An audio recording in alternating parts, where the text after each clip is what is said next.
Hello, everyone.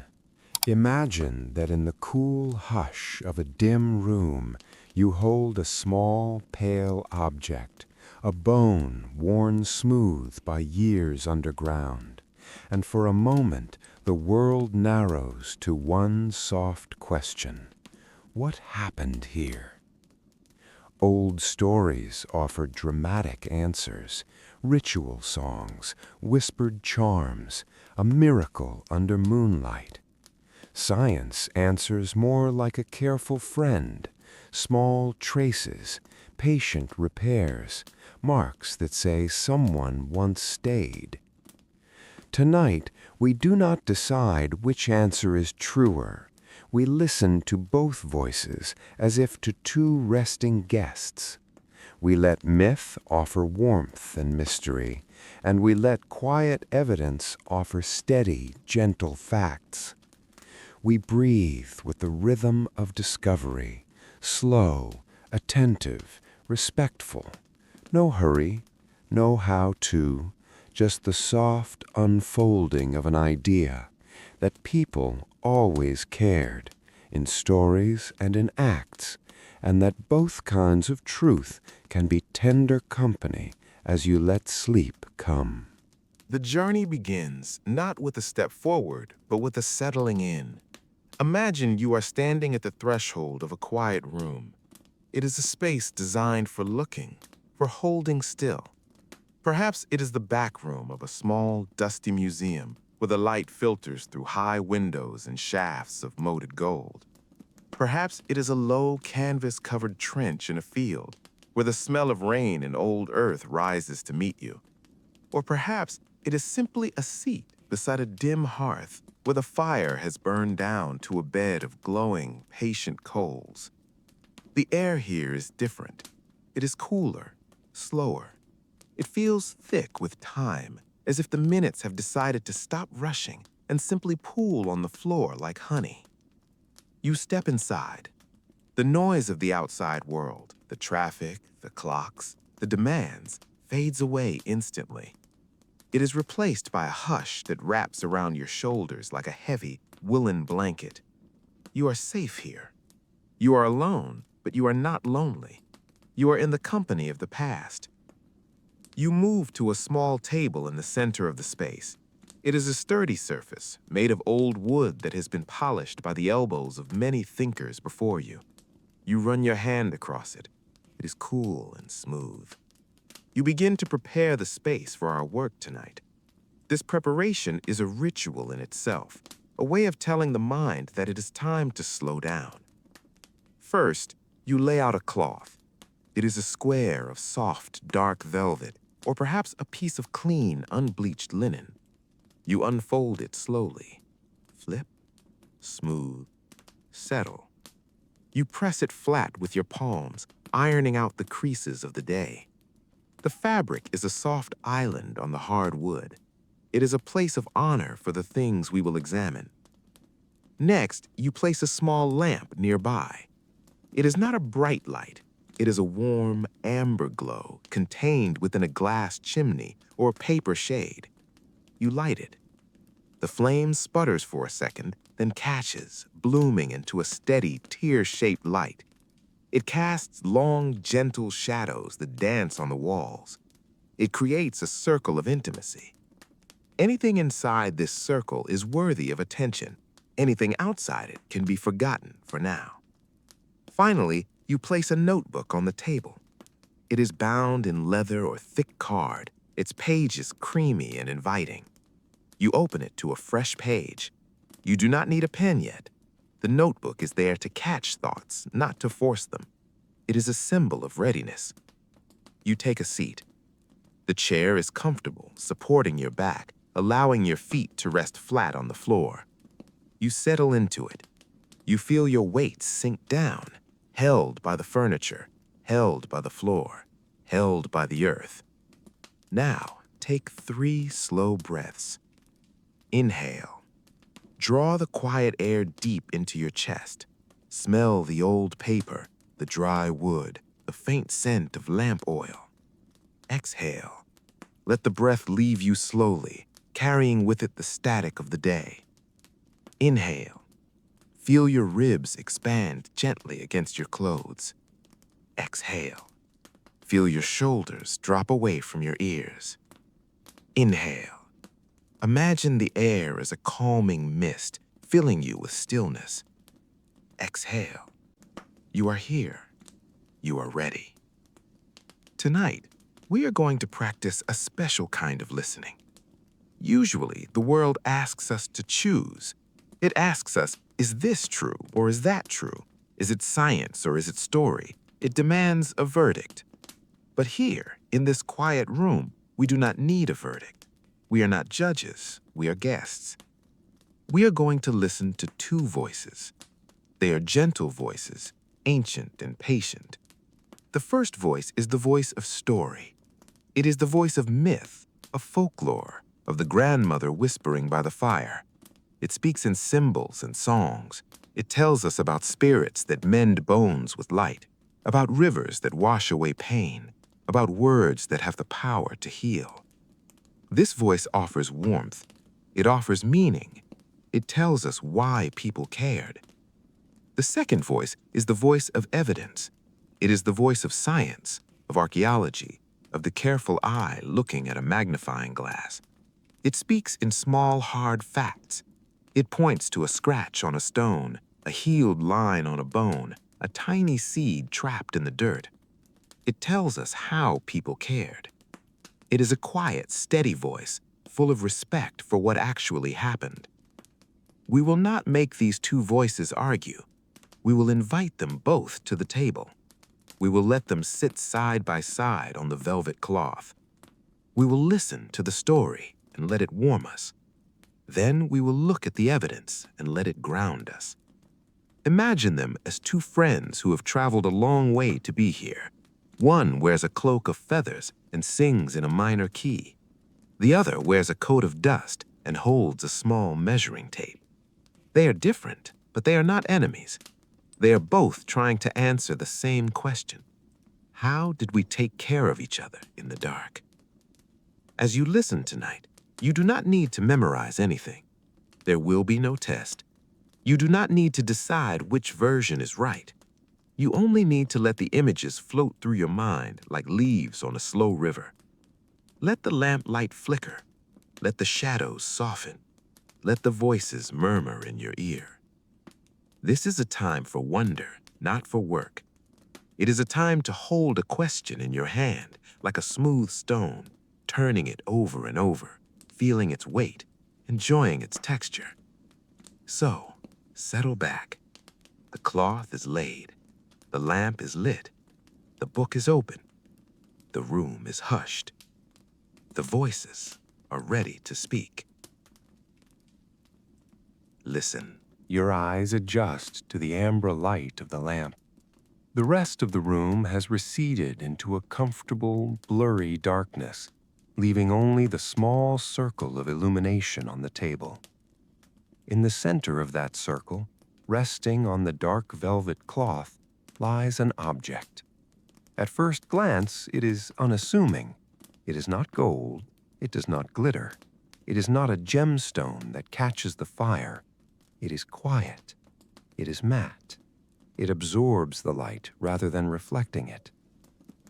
You lean in closer. Your gaze finds a pale curve, half seen against the dark fabric. It is a piece of bone.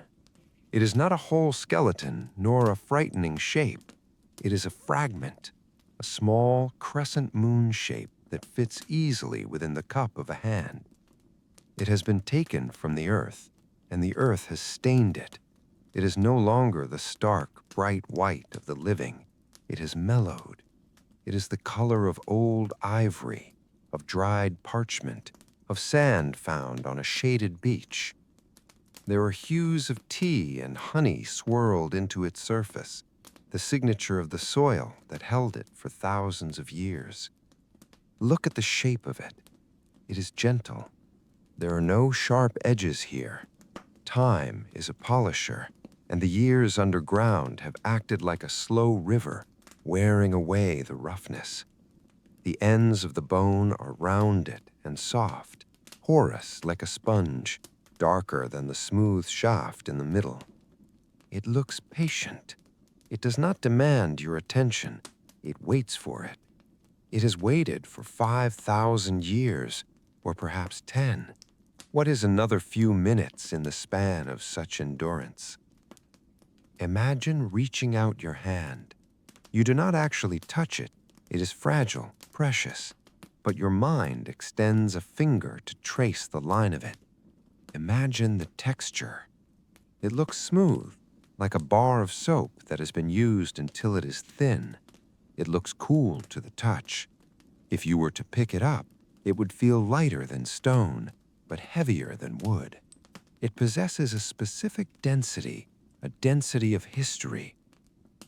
Let your eyes follow the curve from left to right. It is a landscape in miniature.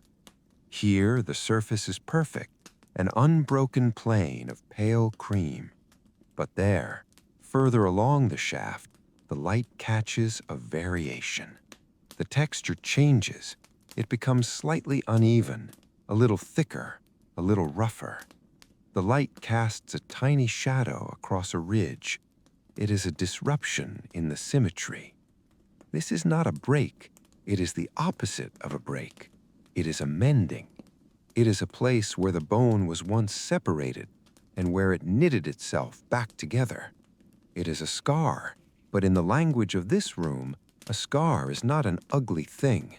A scar is a testament to survival. It is a bridge built by the body to cross a gap of pain. Look closer at that mended spot. The bone there is swollen, a gentle callus that wraps around the shaft like a warm bandage.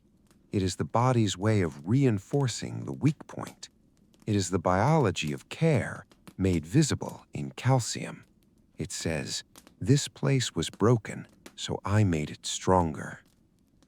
The lamp flickers slightly, and the shadow of the bone moves on the velvet. It seems to breathe. For a moment, it is not just a scientific specimen. It is a piece of a life. It belonged to someone. It was part of an arm that lifted a child, or a leg that walked across a savanna, or a rib that caged a beating heart. It was warm once.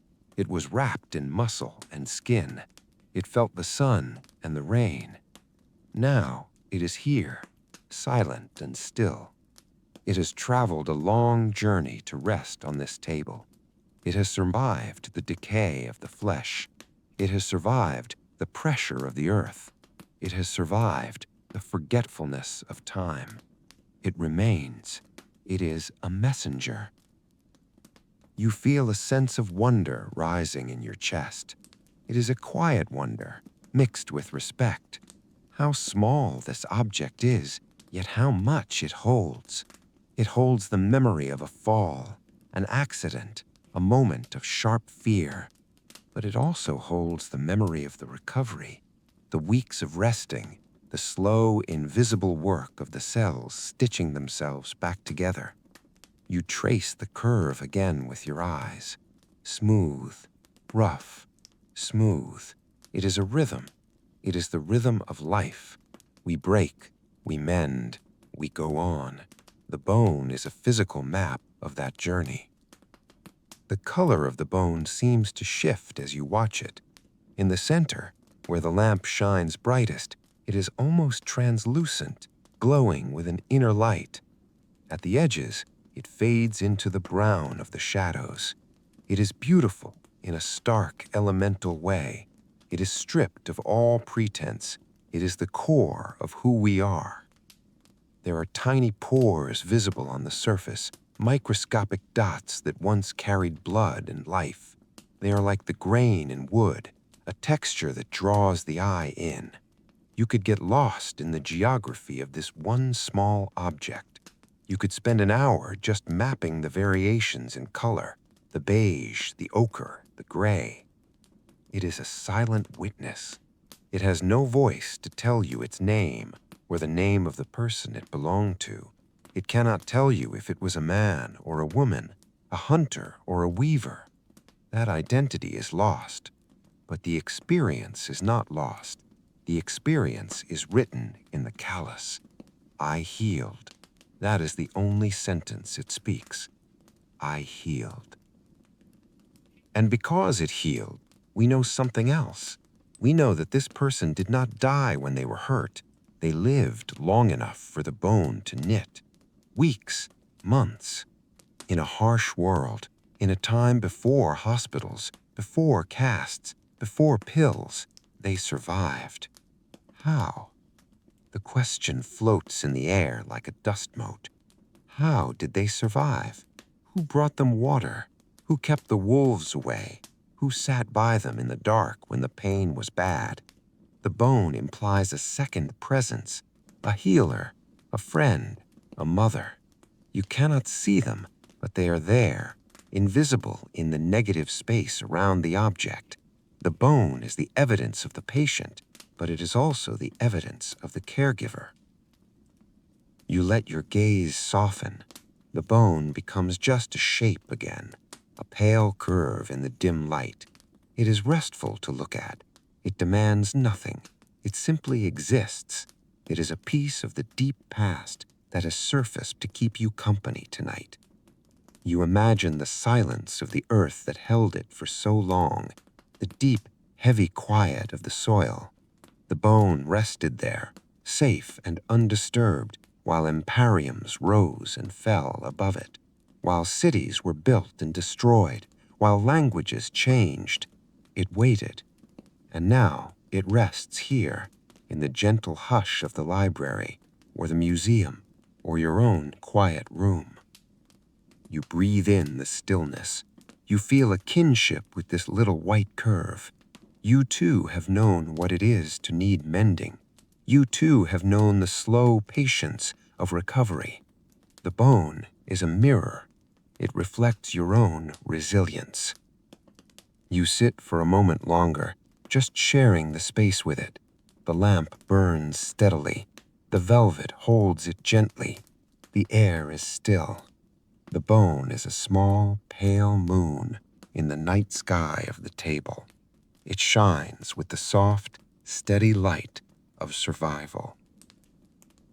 We step back from the table now, letting the bone rest in its circle of amber light.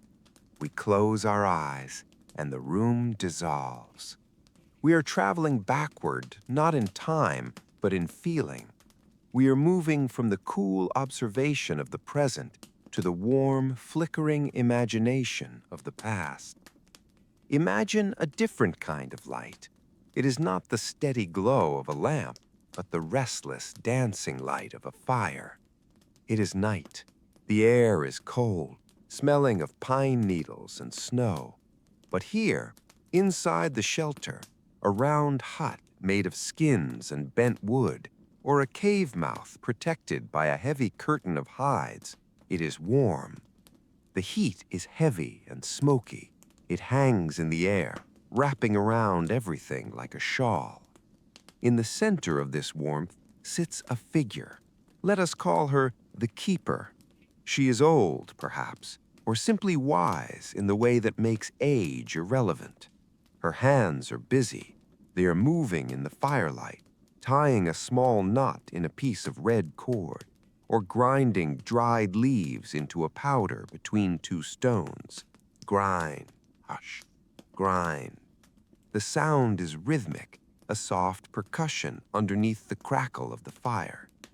Beside her, on a pile of soft furs, lies the one who is hurt. A fall from a ledge, a slip on the ice, the cause does not matter now, only the pain matters. The leg is swollen, the breathing is shallow, the eyes are tight with fear. The keeper begins to speak. Her voice is low, a murmur that blends with the wind outside. She is not giving instructions, she is telling a story. It is a story told to distract the pain, to weave a spell of safety around the injured one. She tells of the great elk, the spirit of the mountain forest. She says that long ago, the elk broke its leg leaping over a ravine. The bone snapped like a dry branch. The elk lay in the moss, unable to rise, waiting for the wolves. But the moon looked down. The moon saw the elk's suffering and felt a tug of pity. The moon reached down with a long silver needle made of light. She stitched the darkness around the elk, creating a cloak of invisibility so the wolves could not see him. Then she sent the river spirit to wash the wound with cold, clear water that numbed the fire in the bone. And finally, she sent the Earth Mother, who grew thick green moss over the leg, wrapping it tight, holding the pieces together until they learned to be one again. The keeper's voice rises and falls. It is a lullaby. The words themselves are not as important as the rhythm. It is a rocking motion made of sound. Hush now. The moon is watching. The moss is growing. As she speaks, she works. She takes a handful of damp clay, warmed by the fire. She packs it gently around the injured limb. The touch is careful. It is firm but kind. The clay feels heavy and grounding. It holds the broken place still. To the one lying there, it feels like the Earth Mother herself is holding them. The keeper hums a small tune between the sentences. It is a vibration that travels through the air and settles in the chest of the listener. It loosens the knot of fear in the stomach. It slows the racing heart. She reaches for a small wooden cup. It is filled with a tea made from willow bark and meadowsweet. Steam rises from it, curling into the smoky air. She lifts the head of the injured one. "Drink," she whispers. "Drink the river." The liquid is bitter and hot. It tastes of the wild, but as it goes down, it brings a warmth that radiates from the inside out. It dulls the sharp edges of the pain. It makes the eyelids heavy. The story continues. The elk sleeps in the moss for a whole moon cycle. The world brings him gifts. The squirrels bring nuts. The birds bring berries. He is not abandoned. He is the center of the forest's care. And when he wakes, his leg is strong again, stronger than before. He leaps up, crashing through the brush, his antlers scraping the stars. The keeper ties the red cord around the wrist of the sleeper. "A charm," she whispers, "to bind the spirit to the body, to keep you here." It is a small thing, a piece of string, but in the firelight it looks like a lifeline. It connects the injured person to the keeper, to the fire, to the living world. It says, "You are not drifting away. I have you." The fire pops. A log settles into the ash. Crackle, shift. The shadows dance on the curved walls of the shelter. They look like the spirits from the story, the moon, the river, the elk, gathering around to watch. The injured one's breathing deepens. The pain is still there, but it has been pushed to the edge of the room. In the center, there is only the voice, the warmth, and the feeling of being held. The fear of being left behind, of being useless, fades away. The story promises a return. The elk leaped up. That is the promise. You will leap up too. This is the medicine of the myth. It is not about anatomy. It is not about calcium or blood flow. It is about hope. It is about meaning. When we are hurt, we fall out of the world. We feel broken and separate. The story weaves us back in.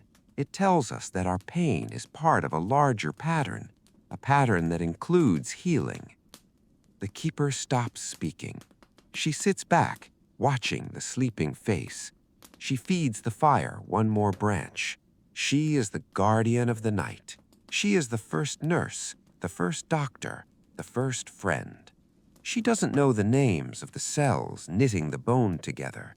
She doesn't know the chemistry of the willow bark, but she knows that fear kills and that love heals, and so she offers the story. Feel the warmth of that fire in your own mind now. Feel the weight of the furs. Feel the taste of the bitter tea. Feel the vibration of the humming voice. It is a scene that has played out 1,000,000 times in human history, in caves, in tents, in mud huts, in wooden houses. The details change, but the core is the same. Someone is hurt, someone else sits beside them, a story is told, a hand is held. This warmth is ancient. It is in your blood. It is the reason you are here today, because someone, long ago, sat by a fire and refused to leave. Let that warmth settle into your chest. Let it wrap around your heart like the clay around the bone. It is a protective layer. It tells you that you are safe to rest. You are part of a long line of people who have been cared for. The fire fades to a soft glow. The keeper's eyes close just for a moment. The night outside is vast and cold, but inside, the story holds the heat. The silence returns, but it is a warm silence now. It is the silence of a vigil kept. The firelight of the story fades, retreating into the corners of your imagination. The smell of wood smoke and pine resin dissipates, replaced once again by the clean, dry scent of old paper and dust. You are back in the quiet room. You are back at the table. The lamp is still burning, a steady sentinel of amber light. The bone is still there, resting on the velvet, unchanged by the journey you have just taken. But now you look at it differently. The story has opened your mind to the feeling of the past. Now the evidence invites you to look at the fact of it. You lean in closer, your face just inches from the object. You become a reader of a silent language. This is the voice of the earth, the voice of the body, speaking in a code of calcium and time. Let your eyes settle on that mended place again, the swollen ridge we noticed earlier. In the soft light, it looks like a ring of pale stone frozen around the shaft. To a casual glance, it might look like a flaw, a bump in the smoothness. But to the careful eye, it is a masterpiece of repair. Run your gaze over the texture. Notice how the collar of the mend is smoother than the surrounding bone in some places, yet pitted with tiny microscopic holes in others. These are the footprints of cells. Thousands of years ago, when the break happened, the body did not panic. It went to work. It sent out a call, a chemical signal that traveled through the blood, like a bell ringing in a village. Help is needed here. And the builders came. Tiny cells, the architects of the skeleton, arrived at the site of the disaster. They began to lay down a scaffold. It was soft at first, a woven web of cartilage, a temporary bridge to hold the pieces together. Imagine it, a soft, living bandage growing from the inside out. Then, slowly, week by week, they began to mineralize it. They turned the soft web into hard stone. They pulled calcium from the blood, like masons pulling bricks from a cart, and laid them down, one by one, layer upon layer, day upon day. This bump you see is the result of their overenthusiasm. The body wanted to be sure, so it built the wall thick. It built a fortress around the break. Over time, in the years that followed the injury, other cells came along, the sculptors. They chiseled away the excess. They smoothed the rough edges. They tried to return the bone to its original shape. But they left this mark, this tiny swelling. It is a signature. It says, "I was broken and I survived." Now, think about what this mark implies. This is where the evidence speaks the loudest if you know how to listen. This healing process, this laying down of the scaffold, this hardening of the stone, it is not a quick thing. It is not the work of an hour or a day. It is the work of seasons. For this bone to look the way it does, smooth and solid, the healing must have taken weeks, perhaps months. 6 weeks of stillness, 8 weeks of fragility. In the prehistoric world, stillness was expensive. Stillness was dangerous. To be still meant you could not hunt. You could not gather roots. You could not run from a predator. You could not migrate with the herd to the winter grounds. To be still was to be vulnerable. And yet, this person survived. The bone tells us this because it exists. If the person had died when the leg was broken, the bone would never have healed. It would be sharp and jagged, frozen in the moment of the accident. But it is not sharp. It is round. It is whole. This means that for those 6, 8, 10 weeks, someone else stood between this person and the world. Look at the smooth surface again. It is a testament to provisions. It means someone brought water to the bedside. Someone carried food, meat, berries, nuts, and shared it, even when winter was closing in and food was scarce. It means someone collected firewood to keep the cold away. Someone changed the bedding. Someone defended the entrance of the cave. The bone is a receipt for that care. It is a physical record of compassion. Scientists look at this and they see the birth of society. They see the moment when survival stopped being about the fittest individual and started being about the strongest group. They see a contract of trust. I will carry you now so that you can carry me later. There are other smaller hints here too, if you look with a magnifying glass. Notice the way the grain of the bone flows. It's like the grain of wood in a tree trunk. It twists slightly around the injury site. This tells us about the pain. It tells us that the person shifted their weight, favoring the hurt limb, perhaps leaning on a stick or a crutch for years afterwards. The bone adapted to the new way of walking. It thickened on one side to support the new angle. It is a diary of movement. It recorded every step the person took after the accident. It recorded the limp. It recorded the determination to keep moving. And there is something else. Look at the color of the stain again, the deep, rich ochre of the soil.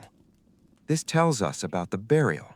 It tells us that when this person finally died, perhaps decades after the injury, they were laid to rest in the earth. They were not left where they fell. They were placed. The soil that held this bone was likely chosen. Perhaps it was a soft bank by a river or a dry floor of a cave. The chemistry of the soil preserved the bone, keeping it safe for us to find. Even in death, there was care. You sit back in your chair. The object on the table is no longer just a biological specimen. It is a window. Through this small white curve, you can see a whole world. You can see the passage of time, the slow ticking clock of the cells repairing themselves. You can see the web of relationships, the invisible threads that bound the injured person to their tribe. It is a quiet evidence. It does not shout. It does not have names or dates.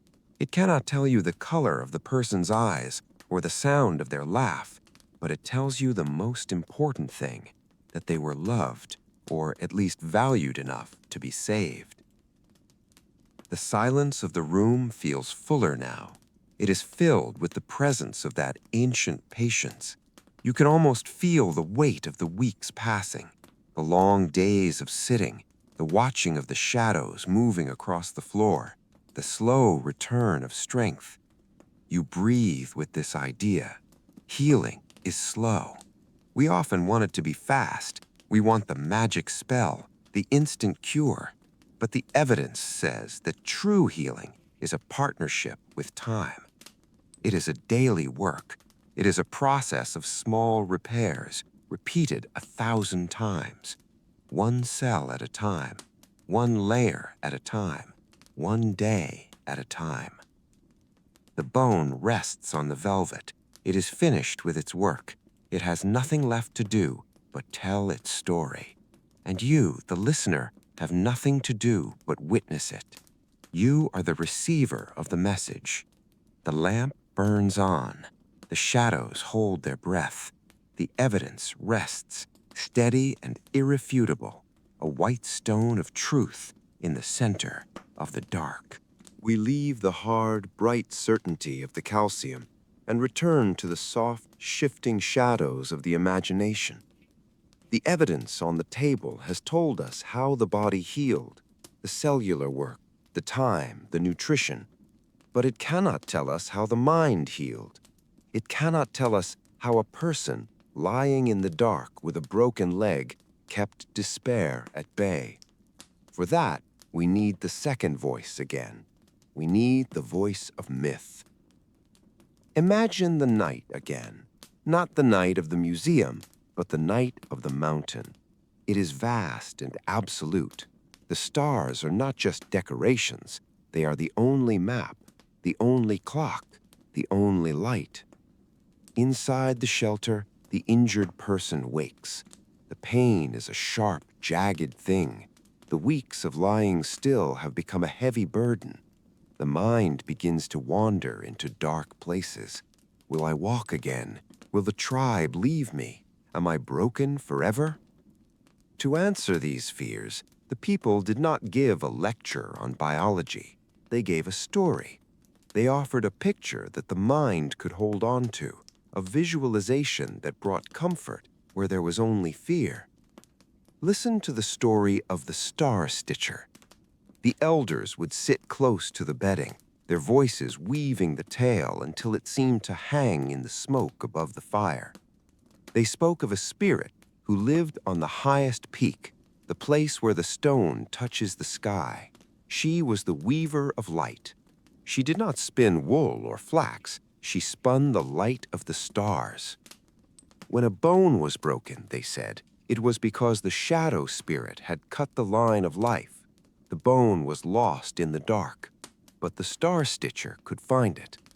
They described her coming down from the mountain on a ladder of moonlight.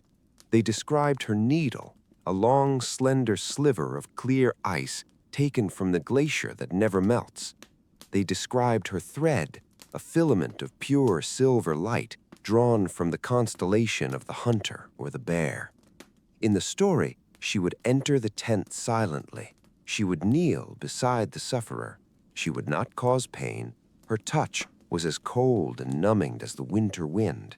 She would take her needle of ice and her thread of light, and she would begin to sew, in and out, over and under. She would stitch the broken pieces of the bone together, but she was not just sewing bone to bone. She was sewing the person back to the sky. She was anchoring them. The stitches were made of light, so they would never rot. They would hold forever. Can you feel her? The grandmother might whisper to the injured child.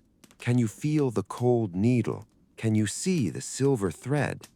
And the child, listening in the dark, would close their eyes. They would visualize the light entering their leg. They would imagine the silver thread wrapping around the hurt place, binding it tight, making it solid.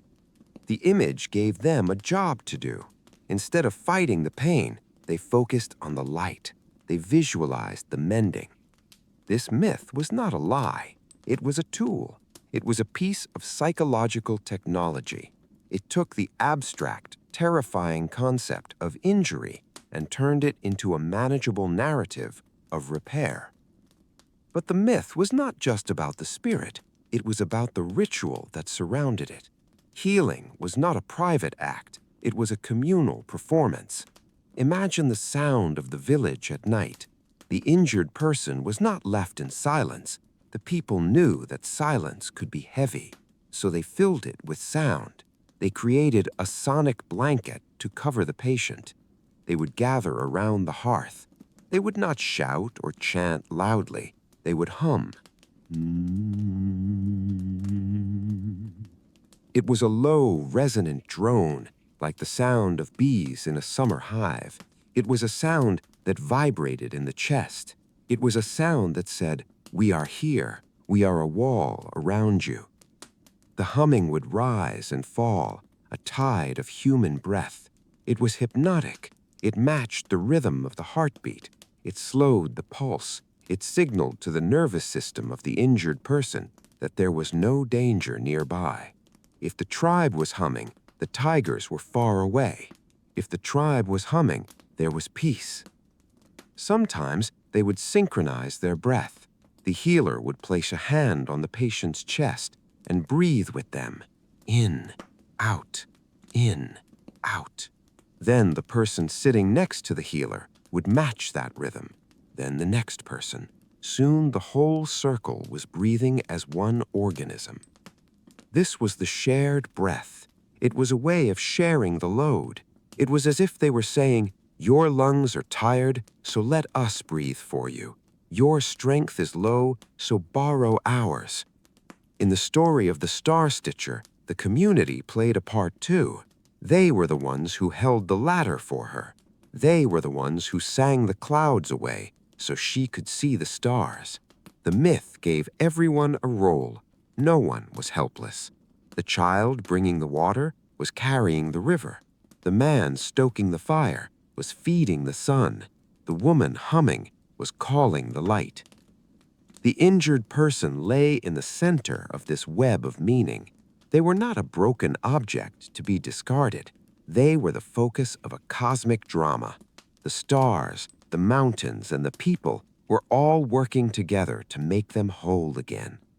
Think of how that must have felt, to lie in the warmth of the firs, listening to the soft, rhythmic humming of your family, to close your eyes and see the silver thread stitching your bones, to feel the weight of the clay and know it was the hand of the Earth Mother. It brought a profound sense of safety, and we know now from our science that safety is a medicine. When the body feels safe, it heals faster. When the stress hormones drop, the immune system rises. When the mind is calm, the resources of the body can be directed towards repair. The myth was the key that unlocked the body's own healing potential. It was the placebo effect, thousands of years before we had a word for it. But placebo implies a trick. This was not a trick. It was a gift. It was the gift of meaning. The Star Stitcher gave the injury a purpose. The shared breath gave the suffering a companion. The ritual turned a lonely ordeal into a shared journey. The voice of the myth tells us, you are important. You are worth saving. The universe wants you to walk again. Let that feeling wash over you now. Imagine you are lying in that ancient shelter. The fire is warm. The air smells of sage and cedar. The hum of the village surrounds you like a soft, heavy quilt. You can see the silver thread glowing in the dark. You are being put back together, stitch by stitch, song by song. There is no rush. The Star Stitcher works slowly. The moon moves across the sky. The breathing of the tribe is steady. You are held in a cradle of story. You are safe. The myth does not demand that you believe in spirits. It only asks that you believe in care. It asks you to accept the comfort of the image. The light is real because the feeling of the light is real. The connection is real because the people are there. Let the story settle into your mind. Let it sit beside the bone on the table. One is the hard fact. The other is the soft meaning. Both are true in their own way. Both are necessary. The room is very quiet now. The echo of the humming has faded, and the dust of the excavation has settled. You are sitting at the table, suspended in the gentle equilibrium of the moment. On the velvet cloth before you lies the bone, the silent, undeniable fact. In the air around you lingers the story, the warm, invisible meaning. We have spent time with both voices. We have let the evidence speak with its calm precision, and we have let the myth speak with its lyrical comfort. Now, in this middle space, we invite them to sit together. We do not ask them to compete. We do not ask the hard truth of the calcium to dismiss the soft truth of the song. Instead, we look for the harmony between them. We look for the way they hold hands across the centuries. Think of them as two different kinds of light. The evidence is like the lamp on your table. It is steady. It is clear. It reveals the texture of the world as it actually is. It shows the grain, the pores, the healed ridge. It is the light that allows us to measure, to know, to be certain.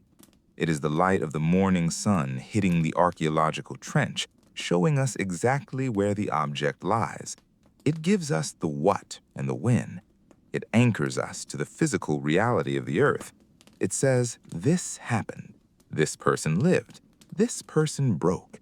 This person healed. It is a cool light, refreshing and honest. The myth is like the fire in the ancient shelter. It is flickering. It is warm.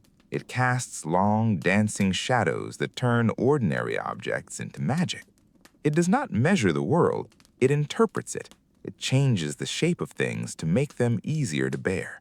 It is the light of the evening hearth drawing us in, making us feel safe. It gives us the why and the who. It lifts us into the emotional reality of the human heart. It says, you are loved, you are held, you are part of the stars. It is a warm light, soothing and deep. Do we need to choose between the lamp and the fire? No, we need both. To see the bone without the story is to see only a biological specimen, a dry object on a shelf. To hear the story without the bone is to hear a fantasy, a ghost whispering in the wind. But when we put them together, the object comes to life. The bone becomes the anchor for the story, and the story becomes the breath of the bone. Listen to the rhythm of their work. They are remarkably similar, though their tools are different. The evidence uses a brush. Imagine the archaeologist in the trench. The movement is slow and repetitive. Brush, brush, brush. They are clearing away the dirt to reveal the truth. They are patient. They do not force the earth. They wait for the object to emerge. They treat the past with a gentle, tactile reverence. The myth uses a song. Imagine the healer by the bedside. The movement is also slow and repetitive. Hum, hum, hum. They are clearing away the fear to reveal the hope. They are patient. They do not force the healing. They wait for the body to mend. They treat the person with a gentle, emotional reverence. The brush and the song, they are two forms of the same attention. They are both ways of saying, I care about this. Let's invite these two companions to sit closer to you. Imagine, on your left side, sits the voice of evidence. It is a figure in a dusty coat holding a notebook and a caliper. It is quiet, observant, and calm. It points to the mended ridge on the bone and whispers, see how strong the body is. See how it built a fortress of calcium. See how time preserves the effort. This voice validates your physical existence. It tells you that your body is a miracle of engineering, capable of repairing itself, capable of surviving the hard knocks of the world. It offers you the comfort of solidity. Imagine on your right side sits the voice of myth. It is a figure in a cloak of feathers, holding a drum and a needle of ice. It is melodic, expressive, and kind. It points to the same ridge and whispers, see how the light stitched you together. See how the tribe breathed for you. See how the universe conspired to keep you here. This voice validates your spiritual existence. It tells you that your life has meaning, that your pain is part of a story, that you are never truly alone in the dark. It offers you the comfort of belonging. You sit between them. You are the listener. You are the vessel that holds both truths. You can feel the coolness of the fact and the warmth of the meaning mixing in the air. This blend is what we call culture.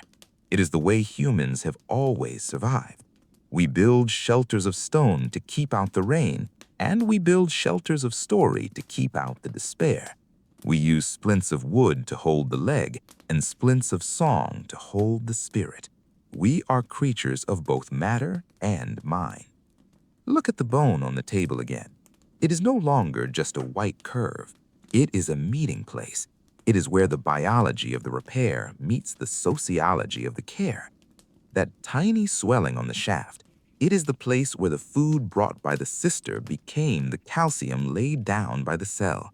It is the place where the stillness enforced by the tribe became the knitting of the fracture. It is the physical manifestation of love. If you listen closely to the silence of the room, you can hear the two voices weaving together. The sound of the brush clearing the dust becomes the rhythm of the shaker keeping the beat. Shh, shh, ch, ch. The sound of the pencil scratching a note becomes the sound of the needle piercing the darkness. Scritch, scratch, stitch, stitch. They are sewing the past back together for you. They are creating a quilt of memory. One patch is made of facts, dates, soil types, fracture patterns. The next patch is made of dreams, star spirits, river waters, moon ladders. They are stitched together with the thread of curiosity. You can rest in this comparison. You do not have to be a scientist to appreciate the bone, and you do not have to be a mystic to appreciate the story. You just have to be human. You just have to understand what it means to be hurt and what it means to be healed. We often think that science takes the magic out of the world. We think that by explaining how the bone heals, we lose the wonder of it. But tonight, in this quiet light, we see that that is not true. Knowing that thousands of tiny cells worked in harmony for weeks is just as magical as the star stitcher. Knowing that a prehistoric community shared their scarce food with a wounded member is just as miraculous as the river spirit. The evidence is the myth, made real. The myth is the evidence made sensible. Take a deep breath. Inhale. Invite both voices in. Exhale. Let them settle in your mind. Feel the steady ground of the facts beneath your feet. Feel the warm blanket of the stories around your shoulders. You are supported from below and covered from above. You are completely held.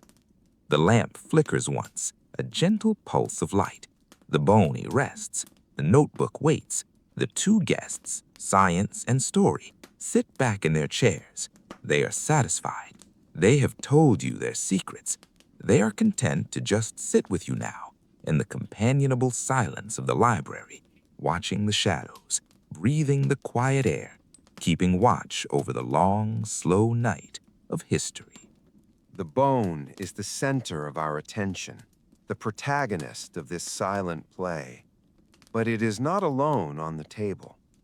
If you widen your gaze, moving the circle of your attention just a few inches to the side, you will see that the light falls on other shapes as well. These are the supporting actors in the story of care. They are the humble, material things that made the healing possible. They are the tools of the everyday, preserved by the same earth that kept the bones safe. Let us pick up the first object. It is a shard of pottery. It is not a whole pot.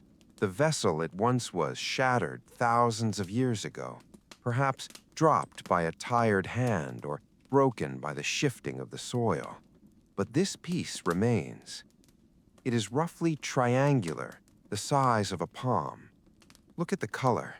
It is the deep, burnt orange of fired clay. It looks like the sunset solidified. It tells of a fire that burned hot and long, baking the soft river mud into stone. The surface is not smooth like a modern cup. It is unglazed, porous, and matte. It has a texture like a fine-grained biscuit. If you were to touch it, it would feel dry and warm, whispering against your skin like dry sandstone. Turn it over in your mind. On the inside curve, you can see the faint rhythmic ridges left by the maker's fingers. Press, turn, press, turn. You can see where a thumb smoothed the wet clay, leaving a shallow indentation that fits your own thumb perfectly today. It is a handshake across time. This shard was once part of a bowl. Think of what that bowl held. It held the water brought from the stream. It held the broth made from the bones of the elk. It held the willow bark tea. It was the vessel of sustenance. When the injured person could not rise, This bowl was carried to them. It was lifted to their lips. It was the physical weight of another person's kindness. You can almost feel the heat of the soup radiating through the clay, warming the cold hands that held it. You can see the steam rising, carrying the scent of herbs into the sick room. This shard is a fragment of that comfort. It is a piece of the domestic love that keeps us alive. Beside the pottery lies something softer, something that seems to absorb the light completely. It is a strip of cured hide. It is dark brown, stiff with age, curling in on itself like a dried leaf.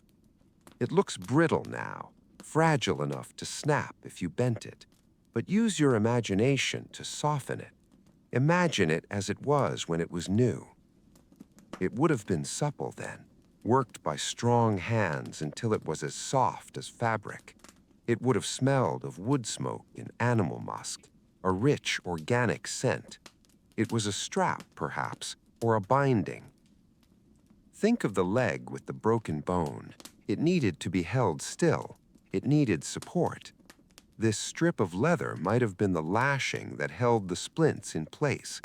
It was wrapped around the limb, firmly but not too tight.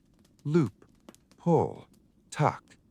It provided the external strength that the bone had lost. It was a second skin, tough and protective. Or perhaps it was simply a tie for a blanket, keeping the furs wrapped tight around the shivering body. It was the barrier against the draft. It was the seal against the winter. Even now, looking at this dry, twisted strip, you can sense the intention behind it. It was cut with purpose. It was tied with care. It represents the desire to hold things together, to bind the broken parts until they could stand on their own. Finally, look at the third object. It is the most delicate of all. It is a small clod of hardened earth, no bigger than a walnut. But look closely at the surface. There is an impression there, a fossilized ghost of texture. It is the imprint of a leaf, or perhaps the weave of a reed mat. The plant matter itself is long gone, turned to dust ages ago, but the mud remembered it. The mud took a cast of it before it vanished. You can see the tiny veins of the leaf branching out like a river map. You can see the crisscross pattern of the woven grass. This is a memory of the bed. The injured person did not lie on the cold ground. That would have leached the heat from their body. It would have slowed the healing. No, they lay on a bed prepared for them. Someone went out into the marsh and cut the reeds. Swish, swish. Someone gathered the ferns, the soft grasses, the pine boughs. They piled them high to create a cushion. They changed them when they grew damp. This tiny impression in the dirt is the evidence of that softness. It tells us that there was a designated place for rest, a sanctuary. The leaf print is a testament to the effort made to create comfort in a harsh world. It speaks of the fluffing of pillows, the smoothing of sheets, even if the pillows were moss and the sheets were skins. These three objects, the shard, the hide, the leaf print, they form a trinity of care. The bowl for food, the binding for support, the bed for rest. They are the material world of the healer. They are ordinary things. You could find versions of them in your own home right now. A cup, a bandage, a mattress. They haven't changed much in 10,000 years. We still need the same things when we are hurt. We need warmth. We need water. We need softness. Look at them together on the velvet cloth. They look like a still life painting, the kit of the survivor. They are quiet now, their jobs finished long ago. The water is drunk, the leg is healed, the bed is gone, but the objects remain as witnesses. They remind us that care is not just an emotion, it is an action. It is physical. It is the carrying of weight. It is the shaping of clay. It is the working of leather. It is the gathering of grass. It is the manipulation of the material world to save a life. Touch them with your eyes. Feel the roughness of the clay. Feel the grain of the leather. Feel the ridge of the leaf.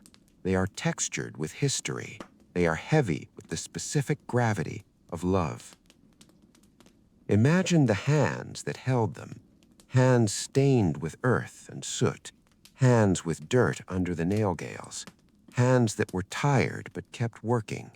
Those hands are the reason the bone healed. Those hands are the reason the story continued. The lamp casts long shadows from these objects. The shard casts a shadow like a mountain. The hide casts a shadow like a snake. The earth clod casts a shadow like a cloud. They settle into the velvet. They seem to belong together. You breathe in the atmosphere of these things. It smells of the earth, loamy and rich. It smells of the past, but not a dead past, a living past, a past where people cooked and sewed and slept and cared. You feel a sense of gratitude for these simple materials, for the clay that holds water, for the skin that holds warmth, for the grass that holds the body. They are the silent servants of our survival. They are the humble friends who sit with us in the dark. Let your gaze rest on them. Let their textures soothe you. There is nothing sharp here, nothing sudden, just the slow, patient erosion of time and the enduring shapes of the things we use to love each other. We widen our view now. We step back from the specific objects on the table, the bone, the shard, the leather, and we look at the empty space around them. In the dim light of our imagination, this space begins to fill. It fills not with things, but with people. Healing is rarely a solitary act. In the deep past, survival was a collective project. A broken leg did not just happen to one person, it happened to the tribe. It was a tear in the social fabric that everyone had to help mend. So, let us summon the ghosts of those who stood around the bed. Let us listen to the voices of the village. They are not loud voices. They're the soft murmurs of a community at rest, the background hum of daily life that circled the injured one like a protective moat. First, imagine the watcher. Perhaps it was a neighbor, or a cousin, or simply someone whose turn it was to sit by the fire. Picture them sitting cross-legged near the entrance of the shelter. It is late afternoon. The light is turning gold and thick. The watcher is whittling a piece of wood, the shavings curling onto the floor like pale ribbons. Scrape, pause, scrape. They are not doing anything medical. They are simply being there. Their presence is a signal. It tells the injured person, you can sleep. I am awake. It is the oldest form of security system. The watcher's eyes scan the horizon. The watcher's ears listen for the snap of a twig in the forest. Because the watcher is alert, the patient can afford to drift. Think of the patience of the watcher. They might sit there for hours, saying nothing, but their silence is a companionable silence. Every now and then they might look over, catch the eye of the one lying down, and offer a small nod. That nod says everything. It says, I am still here. The world is quiet.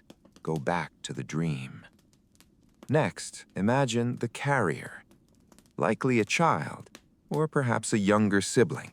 Small hands, dirty knees, wide, curious eyes. They are the logistics of the sick room. They are the ones who run to the stream with the clay pot. Hear the sound of their small feet pattering on the hard earth. Pat, pat, pat. They bring the water. It is heavy for them, splashing over the rim, cool and bright. They hold the cup with two hands, careful not to spill. They approach the bedding with a mixture of awe and duty. To them, the injured person is a mystery. someone who has crossed into the shadowland of pain and returned. The child brings more than water. They bring the energy of life. They bring news of the outside world. They whisper about the bird's nest they found, or the funny way the dog jumped, or the berries that are turning red. These small stories are medicine, too. They tether the injured person to the future. They remind them that the world is still moving, still playing, still waiting for them to come back out and join it. The carrier leaves a pine cone or a smooth stone by the bed, a small gift, a token that says, "I remember you." Finally, imagine the hummer.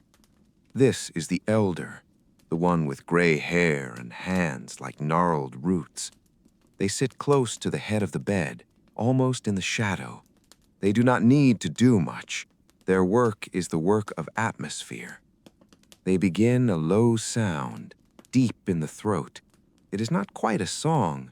It has no words. It is a drone, a vibration. It is the sound of the hive. It is a sound that resonates with the chest cavity. It is designed to soothe the nervous system, to lower the heart rate.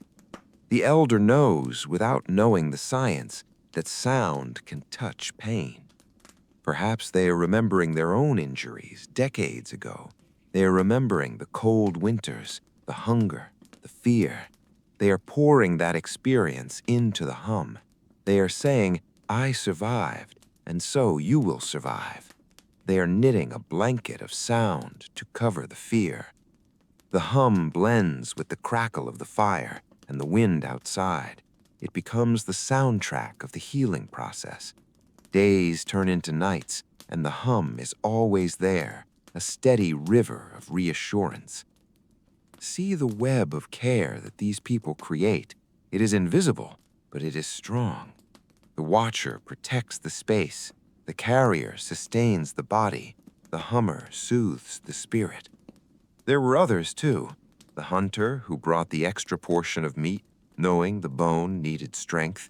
The weaver who fixed the tear in the blanket so the draft wouldn't get in.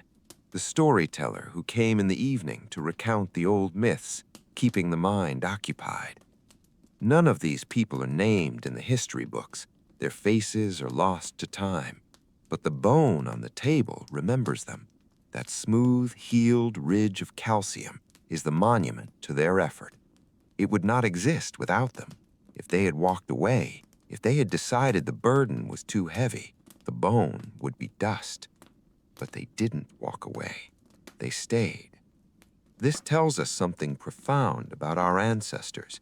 We often picture them as brutal, fighting for survival in a dog-eat-dog world. And yes, the world was hard. But the response to that hardness was not always cruelty. Often it was tenderness. It was cooperation. The village contracted around the wounded member. They tightened the circle. They shared the load. Feel the presence of that circle now. Imagine you were the one lying in the furs. You can feel the warmth of the fire. You can hear the scrape of the watcher's knife. You can taste the cool water brought by the carrier. You can feel the vibration of the elder's hum in your own chest. You are not alone. You are held in a net of human attention. It is a safe place to be. It is a place where you can let go of vigilance. You can surrender to the heavy, slow work of mending. The voices of the village are whispering to you across the millennia. They are saying that care is the oldest human tradition. Before we built cities, before we wrote laws, before we made money, we took care of each other. That instinct is deep in your DNA. It is why the sound of a lullaby calms you. It is why a cup of tea made by a friend tastes better than one you make yourself. You listen to the quiet of the room. The soft murmur of the imagined voices fades, leaving a feeling of fullness.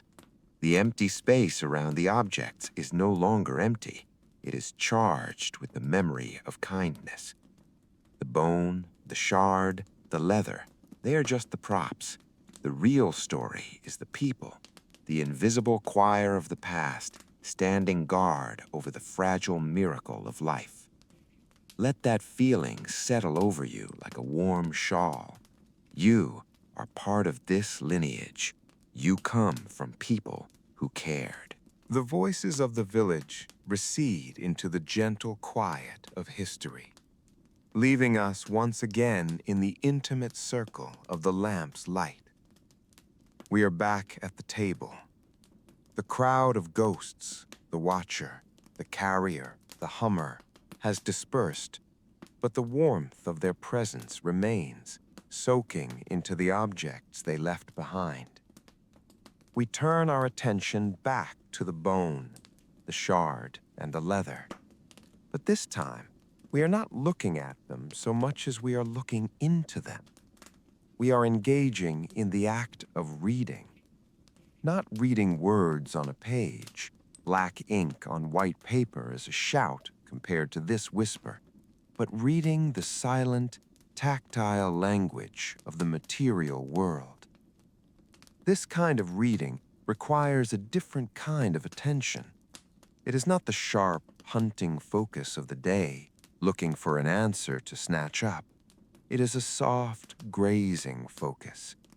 It is the kind of attention you give to a cloud as it changes shape, or to the embers of a fire as they pulse with heat. It is an attention that asks nothing, but notices everything. Lean in. Let your eyes soften. We look at the bone.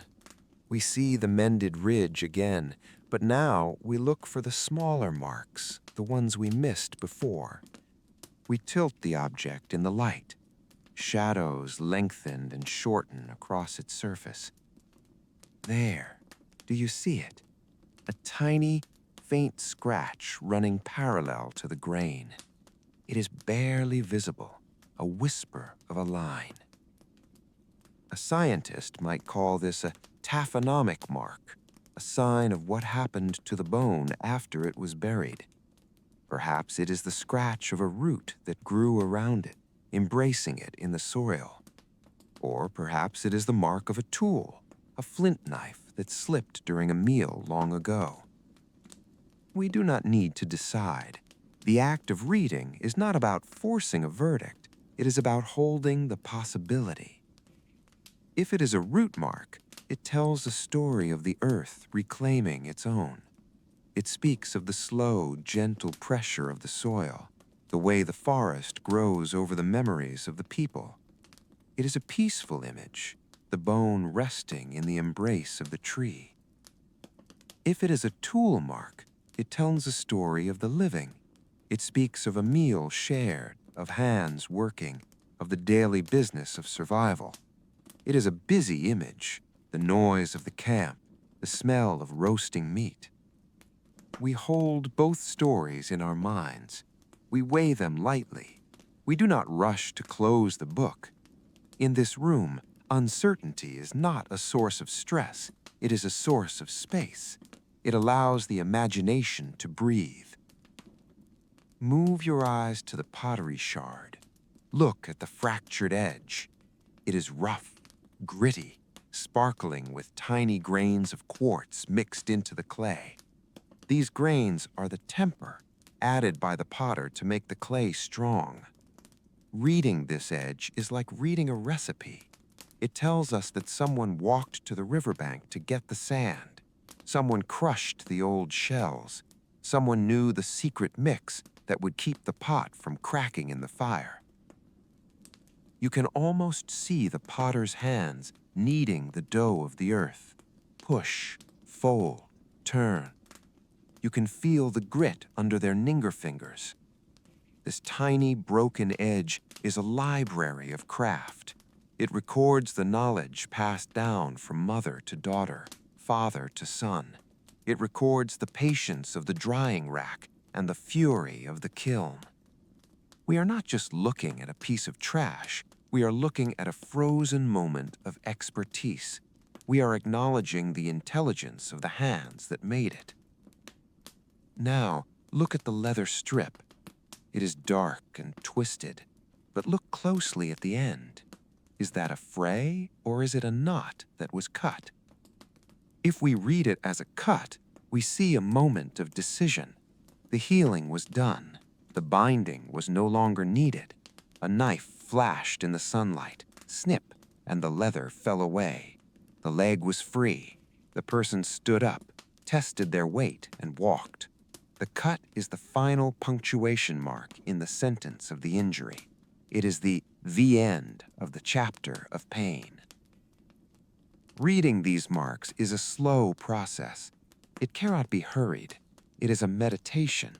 You let your eye travel over the landscape of the object, pausing at every hill and valley. You let your mind ask gentle questions. What made this smooth? What made this dark? Why is this edge worn? And you listen for the answers that come from the silence. Sometimes the answer is simply time. Time smoothed this. Time darkened this. Time wore this away. There is a profound comfort in this kind of reading. It reminds us that everything leaves a trace. Nothing is truly lost. The touch of a hand, the growth of a root, the cut of a knife, they all leave a signature. We just have to be quiet enough to see it. We are witnessing the stickiness of history. We are seeing how life clings to matter. As you look, you might feel a sense of kinship with the archaeologists who do this work. They spend their lives in this quiet state of observation. They brush away the dirt, grain by grain, terrified of missing a single whisper of the past. They label, they sketch, they photograph. But tonight, you do not need to be so rigorous. You are allowed to be poetic. You are allowed to guess. You are allowed to feel. You can run your finger in your mind over the surface of the bone and feel the bump of the heel and simply think, good. You can look at the pottery and think, warm. You can look at the leather and think, safe. These emotional readings are just as valid here as the scientific ones. They are the human response to human traces. The notebook on the table remains open. The pages are still blank. We haven't written anything down yet, and that is okay. Perhaps some things are too quiet for words. Perhaps the act of noticing is enough. We are validating the existence of these ancient people simply by giving them our attention. We are saying, I see you. I see your work. I see your care. The shadows in the room seem to have lengthened while we were looking. The lamplight feels warmer, more golden. The objects seem to have settled deeper into the velvet, as if they are tired from telling their stories. We have read the ridges, we have read the grains, we have read the scratches, we have read the silence between the marks. And in reading them, we have slowed our own minds down to the speed of stone. We have stepped out of the fast, digital river of the present and stepped onto the slow, solid bank of the past. We are resting in deep time. The marks are quiet. They do not shout for attention. They wait. They have waited for 5,000 years. They will wait for 5,000 more. There is no urgency here, only the peaceful, steady presence of what remains.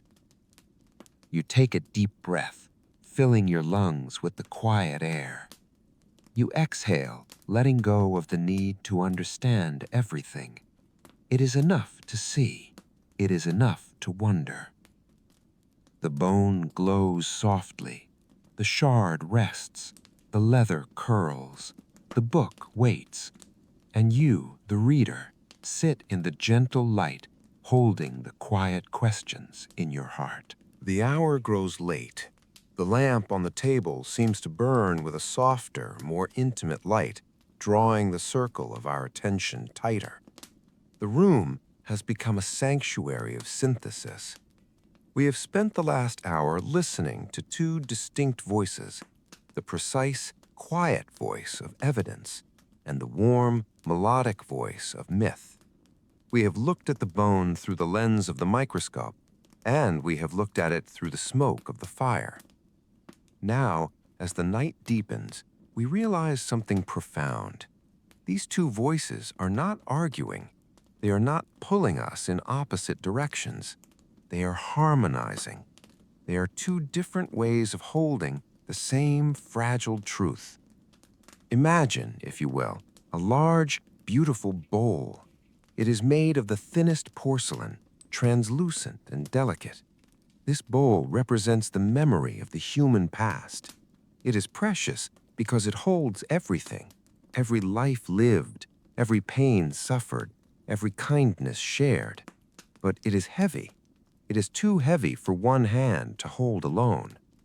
If we try to hold it with only the hand of science, the grip is firm. Science has strong fingers. It measures the weight of the bowl perfectly. It knows the chemical composition of the clay. It can date the firing to the exact millennium. It provides the stability of fact. But a single hand can tire.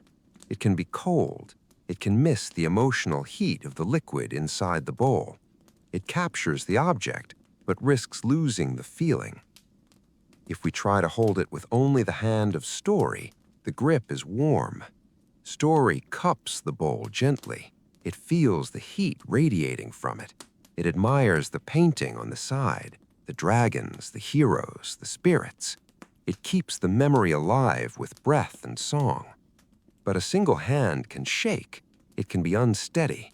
It can drift into fantasy and drop the bowl, losing the hard reality of what actually happened. But when we bring both hands together, science and story, evidence and myth, we create a cradle. The left hand supports the weight. The right hand steadies the balance. The left hand provides the ground. The right hand provides the warmth. Together, they hold the memory safely. They honor the whole truth of the human experience. Think about the bone on the table. Science gives it a timeline. It says, this happened 5,000 years ago. This grounds us. It creates a solid floor beneath our feet. We know we are not floating in a void. We are standing on a timeline of endurance.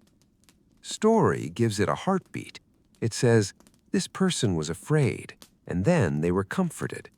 This warms us. It fills the room with empathy. We know we are not looking at a statistic. We are looking at a mirror of ourselves. We often feel a tension between these two. We live in a world that tells us to choose sides. We are told that myths are lies and facts are truth, or we are told that facts are cold and feelings are real. But tonight, in the quiet of this room, we dissolve that tension.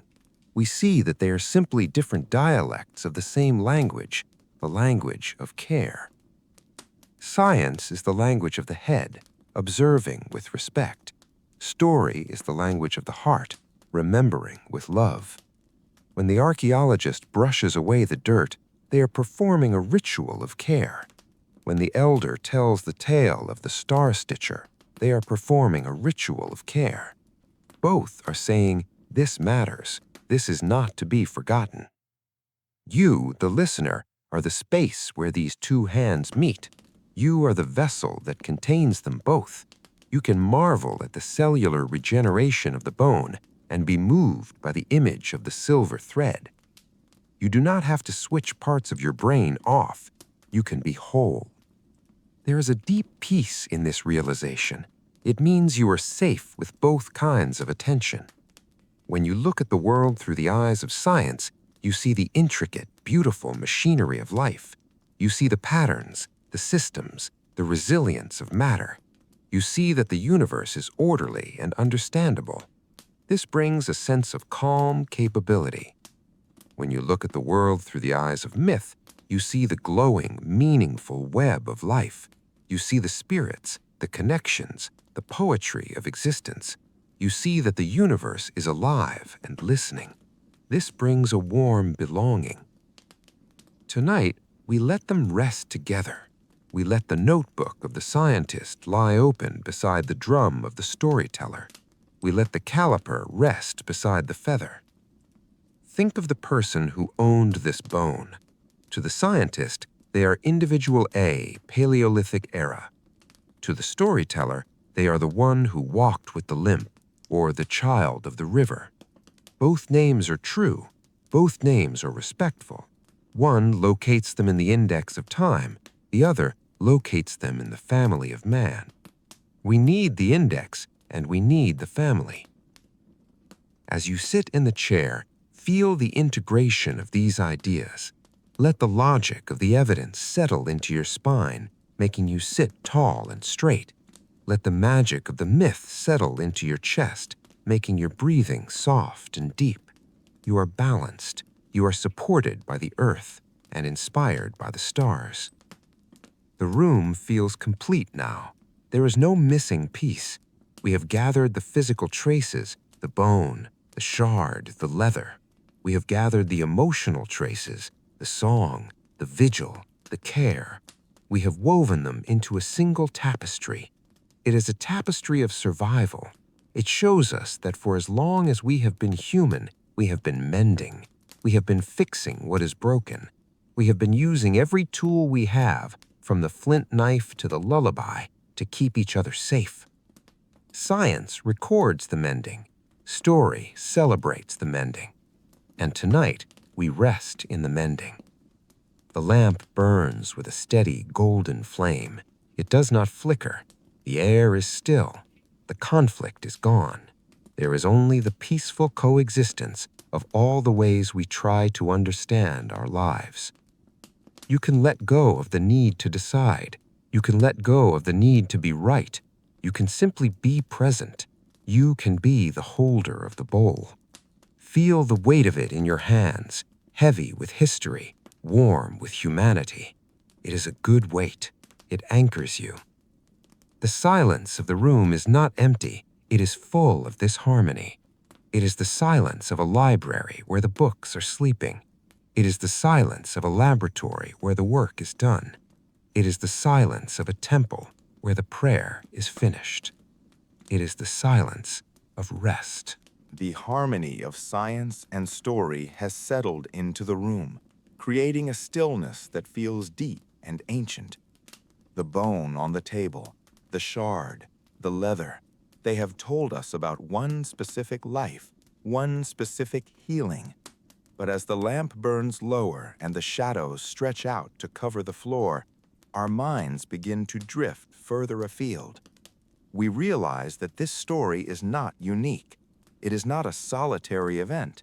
It is a single note in a vast, continuous symphony of care that has been playing for as long as humans have walked the earth. Let us close our eyes to the room and open our inner eyes to the world. Let us float across the landscape of time, looking not for great battles or monuments, but for the tiny, invisible moments of tenderness. These are the small acts of keeping. They are the quiet gestures that hold the world together, performed in the dark, in the cold, in the quiet corners of history. Imagine, first, a high plateau where the wind never stops blowing. It is night. Inside a tent made of felted wool, the air is smoky and warm. A family is sleeping, but one person is awake. See the small act, the shared blanket. It is freezing outside. The frost is creeping up the edges of the tent. A mother awakes and feels the cold draft finding a way in. She sees her child, or perhaps her elderly father, shivering in their sleep. Without waking them, without a word, she takes her own heavy sheepskin covering. She lifts it. Rustle, heavy, soft weight. She drapes it over the sleeper. She tucks the edges in, sealing the warmth. She gives away her own heat. It is a microscopic sacrifice. It will not be recorded in any chronicle. But in that moment, she is the keeper of the warmth. She watches the shivering stop. She watches the breathing deepen. She lies back down, colder now, but happier.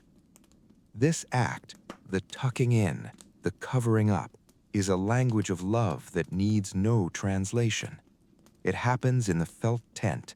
It happens in the stone house. It happens in the modern apartment. It is the universal gesture of protection. Now let us drift to a different place, a dense forest, green and humid. A group of hunters is moving through the undergrowth. One has been hurt, perhaps a twisted ankle, and cannot keep up. They must stop. They cannot leave him. See the small act, the adjusted pace. The group slows down.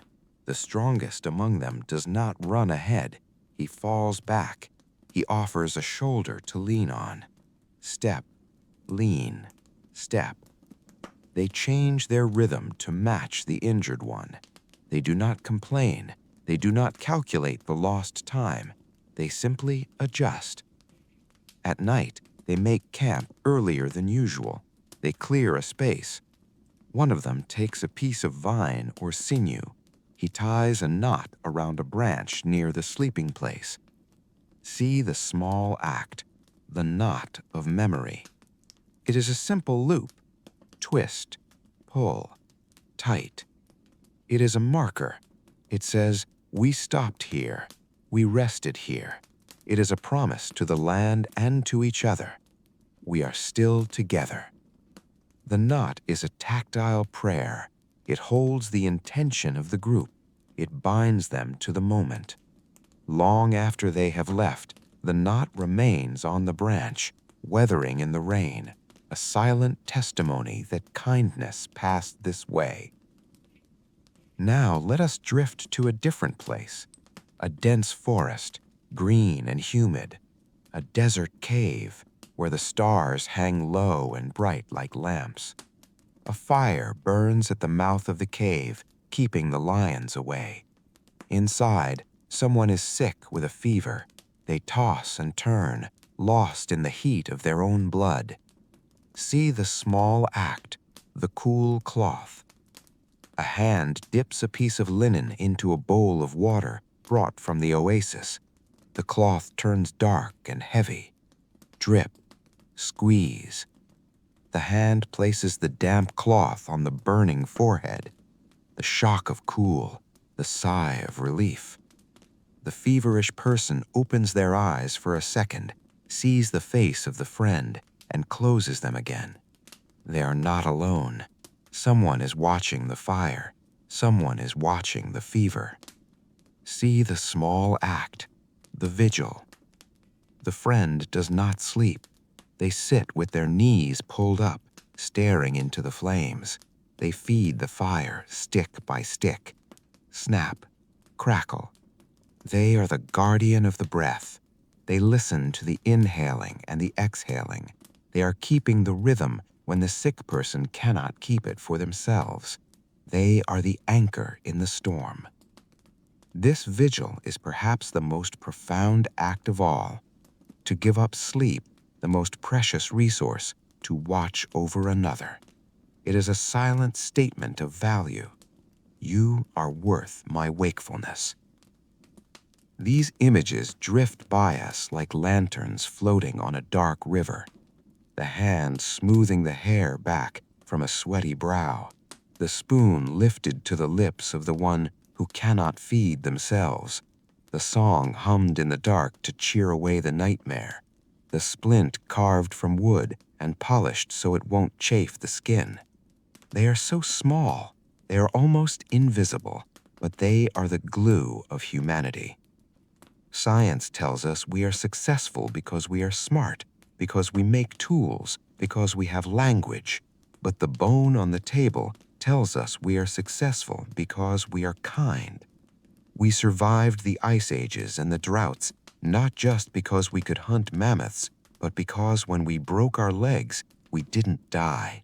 We were kept. We are the species that keeps. We keep the fire lit. We keep the water fresh. We keep the blanket tucked. We keep the promise.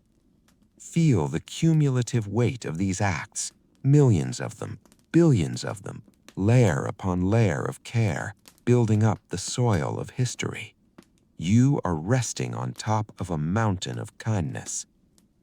The brush of the archaeologist reveals the bone, but the imagination reveals the hands that held it. Brush, the dirt moves away. Hum, the song fills the air. Tuck, the blanket settles. These motifs repeat over and over. They are the heartbeat of our past. You can feel them in your own life, too. Think of the times you have been the keeper, the times you brought the tea, the times you sat by the bed, the times you waited. You were reenacting an ancient ritual. You were stepping into the footsteps of the ancestors. And think of the times you were the kept, the times hands held you, the times voices soothed you. You were receiving the inheritance of survival. The room is filled with this gentle energy. It is a soft golden fog of benevolence. It wraps around the bone, the shard, the leather. It wraps around you. There is no need to do anything now. You do not need to perform an act of keeping. You are the one being kept. The room is keeping you. The chair is keeping you. The story is keeping you. You are safe in the great long chain of care. You are a link in the chain, held fast by the hands of the past and the hands of the future. The images fade gently. The tent in the wind, the forest camp, the desert cave. They dissolve back into the silence, but the feeling remains. The feeling of the knot tied tight, the feeling of the blanket heavy and warm. You breathe in the quiet. It smells of rest. It smells of the work being done. The vigil is over for now. The fire is banked. It is time for the deep sleep of the protected. The journey is complete. The circle we opened at the beginning of the hour is now ready to be closed. The room has grown very still. The shadows have stopped dancing on the walls and have settled into the corners, heavy and soft, like velvet drapes. The lamp on the table burns with a low amber light, a final vigil before the dark. We have traveled far tonight. We have stood in the sun-drenched trench of the archaeologist. We have sat by the smoky fire of the ancient healer. We have held the cold, hard evidence of the bone, and we have wrapped ourselves in the warm, soft blanket of the myth. We have listened to the voices of the village and the silence of the earth. Now it is time to put everything away. It is time to return the treasures to their rest. Look at the table one last time. The objects lie there in their quiet constellation. The bone, the shard, the leather, the earth. They have been good companions. They have shared their secrets with us, but they are old and they're tired. They belong to the deep time, to the sleep of the soil. We should not keep them awake any longer. Imagine reaching out your hand. You move with the slowness of a dream. You pick up the small clod of earth with the leaf impression. It is cool and crumbly. You place it gently back into its box. You close the lid. The memory of the bed returns to the dark. Rest now. You pick up the strip of leather. It curls in your palm, stiff and dry. You place it beside the earth. You acknowledge the hands that cut it, the knot that tied it. You release it. Rest now. You pick up the pottery shard. It feels rough and warm, like a dry stone. You place it in the box. You acknowledge the meal it carried, the water it held, the sustenance of life. You release it. Rest now. Finally, you reach for the bone, the little white curve, the protagonist of our night. You hold it for a second longer than the rest.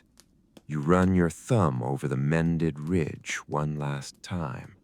Smooth, strong, whole. You thank it for its testimony. You thank it for surviving so that we could know it. You place it gently, very gently, into the center of the box, on a bed of cotton. It settles in. It looks peaceful. It is back where it belongs, safe in the container of memory. You lower the lid of the box. Tuck.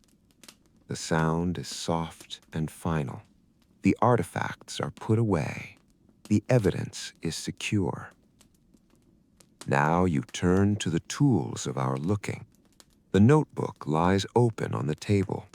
The pages are still blank, but they are no longer empty. They are full of the feeling of the night. They are full of the questions we asked and the peace we found.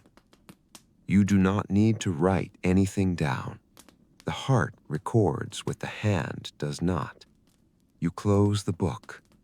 Thump. A dull, heavy sound. The cover meets the pages. The stories kept inside. You take the velvet cloth. You fold it, corner to corner, smooth, fold. You turn the stage back into a simple piece of fabric. You set it aside. The table is bare again. It is just wood, polished and old, waiting for the next guest, the next night. There is only the lamp left. The flame is a small golden teardrop suspended in the glass. It has watched over us. It has kept the shadows at bay. But now the shadows are welcome. The darkness is not an enemy. It is a friend. It is the softest blanket of all. You reach out to the lamp. You turn the dial, or you cup your hand behind the chimney. You prepare to extinguish the light. You take a breath. The flame vanishes. The room plunges into darkness. But it is not a frightening darkness. It is a rich, warm, chocolate darkness. It smells of the extinguished wick, a faint nostalgic scent of smoke, and the settling dust of the library. Your eyes adjust. The room is not empty. It is filled with the presence of sleep. You settle back into your chair, or perhaps now you imagine yourself moving to a bed as soft as the one the village made with reeds and furs. You lie down. You pull the covers up. You feel the weight of them, heavy and grounding, just like the shared blanket in the tent. You are the kept one now. The vigilance of the scientist is gone. The notebook is closed. You do not need to measure anything. You do not need to date anything. You do not need to know. The vigilance of the storyteller is gone. The fire is out. You do not need to imagine the spirits. You do not need to visualize the thread. You do not need to listen. There is nothing left to do. The work of the human being is finished for today. Feel your body sinking into the mattress. Your legs are heavy, like the stone of the mountain. They are supported. Your hands are loose, like the unknotted leather. They are empty. Your breath is slow, like the rhythm of the village hum. In, out. You are safe in the silence. The two voices, science and myth, have stopped speaking. They have curled up in the corners of the room to sleep. They are at peace with each other, and they are at peace with you. You are held by the evidence. The earth is solid beneath you. The house is strong. The biology of your body is working quietly, mending, knitting you back together while you sleep. You are a miracle of self-repair. You are held by the story.